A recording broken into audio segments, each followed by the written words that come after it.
శివాయ. ఓం నమో నారాయణాయ. కర్మ నివారణ నరదృష్టి నివారణ తులాభార కాళభైరవాయ నమో నమః.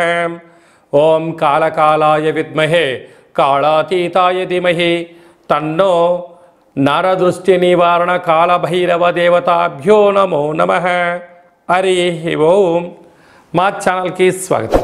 చూస్తున్న వీక్షకులకు ప్రేక్షకులకు ప్రియ కాళభైరవ భగవద్బంధులకి స్వాగతం పలుకుతూ మమ్మల్ని ఎంతగానో ఆదరిస్తూ ఉండబడినటువంటి ప్రియ సోదర సోదరీమణులకు జ్యోతిష్య అభిమానులకు సనాతన ధర్మ సంరక్షకులకు అందరికీ కూడా ఆదివారం అమావాస్య, అందులో అరుదైనటువంటి పుష్యమీ నక్షత్రంతో కూడుకున్నటువంటి అమావాస్య, ఆషాఢ మాసంలో అమావాస్య అవ్వడం వలన చాలా అరుదుగా కొన్ని సంవత్సరాల తర్వాత వచ్చేటువంటి అమావాస్య కావడం వలన ఈ అమావాస్య రోజు మనం ఎలాంటి విధులను పాటించాలి, అతీంద్రియమైనటువంటి అమావాస్య శక్తిని మనం ఎలా పొందాలో ఈ వీడియోలో సవివరంగా సంపూర్ణంగా తెలుసుకుందాం. వృషభ రాశి వారు ఆదివారం అమావాస్య పుష్యమీ నక్షత్ర సందర్భంగా రవి పుషార్క యోగం రోజున, ఎందుకంటే రాశిలోనే కుజుడు రాశిలోనే గురు సంచార స్థితి ఉండడం వలన కుజదోష ప్రభావం కారణం వలన రుణ సమస్యలు, రోగ సమస్యలు, దూరావాయు జల ప్రయాణాల్లో ఆటంకాలు ఉండే అవకాశాలు అధికంగా ఉన్నాయి. కనుక వీలైనంత వరకు వాగ్వివాదాలకు దూరంగా ఉండండి. మితిమీరిన వేగంతో ప్రయాణం చేయొద్దు. నదీ స్నానానికి దూరంగా ఉండే ప్రయత్నం చేయండి. ఈ మధ్యకాలంలో మనం చూస్తూ ఉంటాం, ఆ నదిలో స్నానం చేస్తున్నప్పుడు విపరీతమైన నీళ్ళు వచ్చి అనేక రకాల సమస్యలు పొంచి ఉంటున్నాయి. కనుక ఇలాంటి కాల సమయంలో సమస్యలను తెలిసి దగ్గరికి వెళ్ళడం అనే పరిస్థితి ఉంటుంది. కనుక వీలైనంత వరకు మౌనం, ధ్యానం, ఏకాగ్రత దీనిగా ఉండడం వలన ఆరోగ్యాన్ని కాపాడుకునే పరిస్థితి ఉంటుంది. రాబోయే కాలం అంతా ప్రశాంతంగా ఉండడానికి మీరు సవరించుకోగలిగితే మీకు చాలా మంచి కాలము అని చెప్పి గమనించాలి. ఆదివారం అమావాస్య, అందులో విశేషమైనటువంటిది ఆషాఢ మాసంలో అమావాస్య, పుష్యమీ నక్షత్రంతో కూడుకున్నటువంటి అమావాస్య. కనుక ఆదివారం అమావాస్య వస్తేనే యోగులకు, సాధకులకు సాధన చేసి అంతరిక్షంలో ఉండబడినటువంటి సకల శక్తిని సంపాదించి నరదృష్టిని, శత్రు ప్రభావాలు తొలగించడం కోసం వ్యాపార ఆకర్షణ, విద్యాకర్షణ, ఉద్యోగాకర్షణ, సకల ఆకర్షణ శక్తి ఎలా పొందాలో ఆ రోజు మనం చేస్తున్న చిన్న సాధన, చిన్న సూర్య నమస్కారం, తులసి కోటలో నీళ్ళు, పితృదేవతలకు అంటే గతించినటువంటి వారికి ఒక ముద్దను వారికి ఏర్పాటు చేయడం, తర్పణం వదిలిపెట్టుకోవడం, గోమాతకు ఆహారం ఏర్పాటు చేయడం, అలాగే చిన్న చిన్న విధి విధానాల వలన అద్భుతమైన శక్తి కలుగుతుందని చెప్పి మనం గమనించాలి. ఆదివారం అమావాస్య, అందులో ఈసారి పుష్యమీ నక్షత్రంతో కూడుకున్న అమావాస్య అవ్వడం వల్ల రవి పుషార్క యోగము, అర్కము అనగా తెల్ల జిల్లేడు యొక్క వృక్షము ఆదివారం రోజు పుష్యమీ నక్షత్రం రోజు రావడం వలన మనం తెల్ల జిల్లేడు వృక్షం దగ్గర దీపం పెట్టడం, శక్తి కలిగితే, ఓపిక కలిగితే ఆ వేరును తీసుకొచ్చి తెచ్చి సింధూరం పూసి ఇంట్లో పెట్టుకోవడం వలన మనకు భావితరాల 7 తరాల వారికి అద్భుతమైన యోగం కలుగుతుందని చెప్పి మనం గమనించగలగాలి. కనుక ఈ ఆదివారం అమావాస్య రోజున సూర్యోదయపు మునుపూర్వమే నిద్రలేచి ఇంటినల్లా చక్కగా శుద్ధి పెట్టుకొని, ఇంటికి వీలైతే మామిడాకులు, కొబ్బరాకులు కట్టుకొని సూర్యోదయం రాగానే సూర్యుడికి నమస్కారం చేసుకొని సూర్యభగవానికి అర్ఘ్యం వదిలిపెట్టి ఒక రావ్యాకులో చక్కెర పొంగలి పాయసం వండి సూర్యభగవానికి నైవేద్యం పెట్టడం వలన అద్భుతమైన ఆయురారోగ్య శక్తి అని చెప్పి గమనించాలి.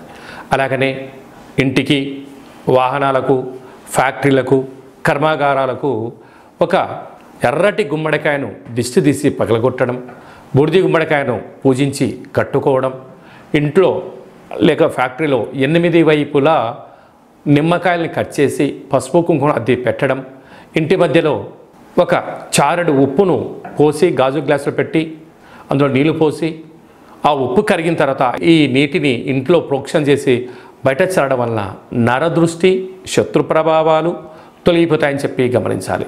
ఇంకా కాకపోతే ఒక్కొక్కరి యొక్క పేరు పైన, ఒక్కొక్కరి యొక్క జాతకరీత్యా ఏమేం చేసుకోవాలో మనం విరివిరిగా తెలుసుకుందాం. ఇంకనూ మనము విజయం సాధించగలగాలి అన్నట్లయితే ఈ యొక్క పాత్ర కంచు పాత్ర, రాసులు 12 ఎలా ఉంటాయో 12 రాసులను ఇందులో అచ్చు వేయడం జరుగుతుంటుంది. ఈ పాత్రను మనం గృహంలో ఉంచుకొని ప్రతిరోజు ఉదయం పూజ చేసిన తదనంతరము సాయం సంధ్యాకాల సమయంలో దీపం వెలిగించిన తదనంతరము ఈ యొక్క సాఫ్ట్గా ఉండబడిన కర్రను ఇటువైపు పట్టుకొని ఇలాగ చిన్నగా శబ్దం చేసినట్లయితే ఓంకార శబ్దం రావడం జరుగుతుంది. ఈ యొక్క పాత్ర స్వర్ణాకర్షణ కాళభైరవ అక్షయ పాత్ర అంటారు.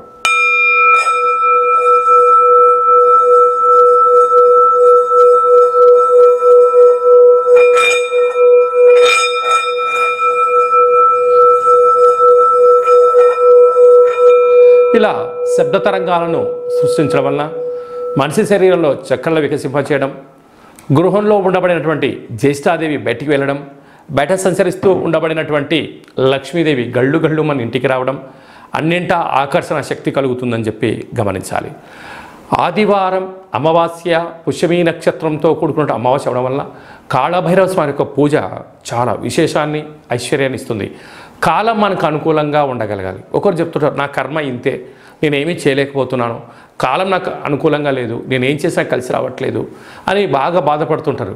వారందరూ కూడా ఇలాంటి అమావాస్య రోజున ఒక ఎర్రటి గుమ్మడికాయను తెచ్చి సగ భాగాన్ని కట్ చేసి పూజామందిరంలో కానీ ఇంటిలో ఈశాన్యం వైపు కానీ ఫ్యాక్టరీలో కానీ ఎక్కడైనా కానీ ఒక అష్టదళ పద్మాన్ని వేసి అందులో 3 దోశల ఉప్పును పోసి ఈ సగ భాగాన్ని కట్ చేసినటువంటి గుమ్మడికాయను ఒక దాంట్లో మరొకటి పెట్టి పసుపును పూసి 8 వైపులా తూర్పు, ఆగ్నేయ, దక్షిణ, నైరుతి, పశ్చిమ, వాయువ్య, ఈశాన్య దిగ్భాగం వైపు 8 ఒత్తులు వేసి నువ్వుల నూనెను వేసి అందులో నవధాన్యాలను వేసి దీపం వెలిగించినట్లయితే దీన్ని కాళభైరవ స్వామివారి యొక్క అఖండ గండ దీప మహోత్సవం అంటారు, కూష్మాండ దీపము అంటారు. అలా వెలిగించిన తర్వాత మరుసటి రోజు వీటిని తీసుకుని వెళ్ళి ప్రవహించే నీటిలో వేయడం వలన ఇంట్లో ఉండబడినటువంటి నరదృష్టి, తంత్ర ప్రభావాలు, తాంత్రిక ప్రభావాలు తొలగిపోయి మనం అనుకుంటున్న అద్భుతమైన విజయం మన సొంతం అవుతుందని చెప్పి గమనించాలి. అలాగనే మీ వ్యక్తిగత జాతకం తెలుసుకోవాలనుకుంటున్నారా? మీ యొక్క పేరు, పుట్టినటువంటి తేదీ, నెల, సంవత్సరం, సమయం వ్రాసి పంపించినట్లయితే మీ యొక్క సంపూర్ణమైన జాతకాన్ని రాసి 100 సంవత్సరాల జాతకం రాసి పంపించి మీరు పుట్టినప్పుడు గ్రహ గమనాలు ఎలా ఉన్నాయి, ప్రస్తుతం ఎలా ఉంటున్నాయి, రాబోయే కాలం ఎలా ఉండబోతున్నాయో సవివరంగా సంపూర్ణంగా తెలియచేయడం జరుగుతుంది. అలాగే చాలామందికి డేటా ఆఫ్ బర్త్లో లేనటువంటి వారికి మీ పేరు యొక్క మొదటి అక్షరాన్ని అనుసరిస్తూ రాశిని తెలియచేస్తూ గ్రహ గమనాలు గ్రహచార రీత్యా ఎలా ఉన్నాయో తెలియచేస్తూ రమణ శాస్త్రం ద్వారా అనగా గవళ ద్వారా భూత భవిష్యత్ వర్తమానాన్ని కాళభైరవ ఉపాసన చేత తెలియజేయడం జరుగుతుంటుంది. అలాగనే మీ అబ్బాయికి కానీ అమ్మాయికి కానీ వివాహం కావడం లేదా, జాతకంలో ఎలాంటి యోగాలు ఉన్నాయి, ఎలాంటి దోషాలు ఉన్నాయి, ఎలాంటి వధువు వరుడిని వివాహం చేసుకుంటే వీరికి అద్భుతమైన యోగం కలుగుతుందో తెలియచేయడం జరుగుతుంటుంది. అలాగా వివాహ పొంతన చూడడం మన యొక్క దేవాలయంలో ప్రత్యేకత. గతంలో వివాహం చేసుకున్న దంపతులు తరచుగా గొడవ పడడం, విడిపోవడం, పోలీస్ స్టేషన్లు అనడం, కోర్టు సమస్యలతో బాధపడుతున్నారా? మీ యొక్క పేరు, డేట్ ఆఫ్ బర్త్ వాటిని పంపించగలిగినట్లయితే జాతకంలో చిన్న చిన్న మార్పుల చేత అద్భుతమైన విజయానికి మిమ్మల్ని ముందుకు తీసుకెళ్ళి పార్వతీ పరమేశ్వరుడు ఎలా 10 కాలాలు కలిసి ఉంటున్నారో మీరు ఉండడానికి అనేక సలహాలు సూచనలు కూడా ఇవ్వడం జరుగుతుంటుంది. చాలామందికి కాళభైరవ మంత్ర ఉపదేశం ఎక్కడ తీసుకోవాలి, సాధన ఎలా చేయాలి అనుకుంటున్న వారందరూ కూడా మన దేవాలయంలో చేయడం జరుగుతుంటుంది. మీ అబ్బాయి కానీ అమ్మాయికి కానీ చిన్నపిల్లలు పుట్టినట్లయితే వాళ్ళు పుట్టినటువంటి రోజు, తిథి, వారము, నక్షత్రం సందర్భంగా ఎలాంటి పేర్లు పెట్టుకోవాలో కూడా తెలియజేయడం జరుగుతుంది.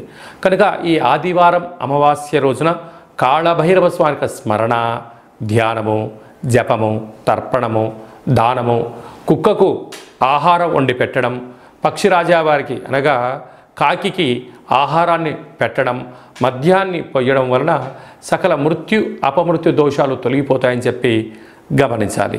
కనుక మీ వ్యక్తిగత జాతకం కొరకైనా కాళభైరవ హోమం గురించి అయినా ఈ కేంద్రమును సంప్రదించి అపాయింట్మెంట్ తీసుకొని సంప్రదించగలరు. అందరికీ సర్వత్రా శుభం, జయం, లాభం జరగాలని కోరుకుంటూ ఆశీర్వచనం.